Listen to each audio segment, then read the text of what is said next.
I see teams disappearing, which will sound very surprising because, in fact, we hear more and more about teams. But stable, bounded, clearly defined teams are less and less in evidence. What I see more of is teaming.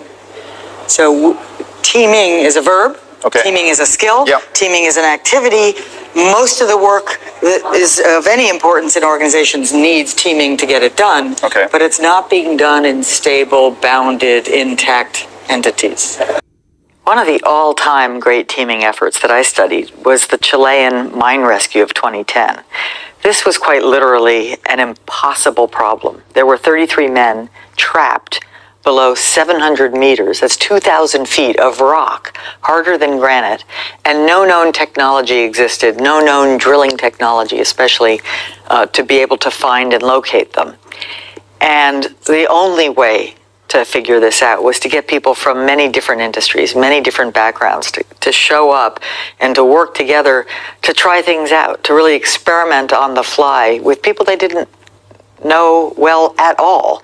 In fact, hadn't even met to get going on the rescue. So that is a kind of dramatic example of effective teaming, in an extreme case, in a case that we would rarely see the likes of. But more typically, just day-to-day work in a hospital emergency department is teaming.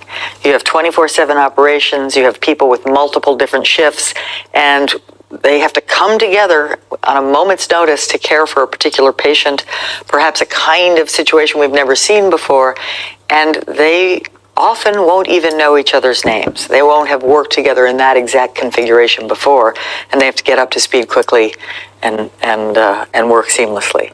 I think team building exercises are very powerful and have a role.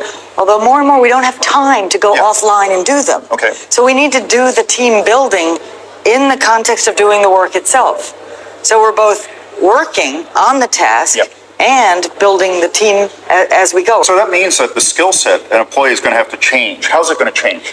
We're going to have to get better at learning how to quickly relate to people we don't know, learning how to trust them, learning how to share our knowledge, extract their knowledge, synthesize it, even though we come from very different backgrounds or different expertise areas and so forth.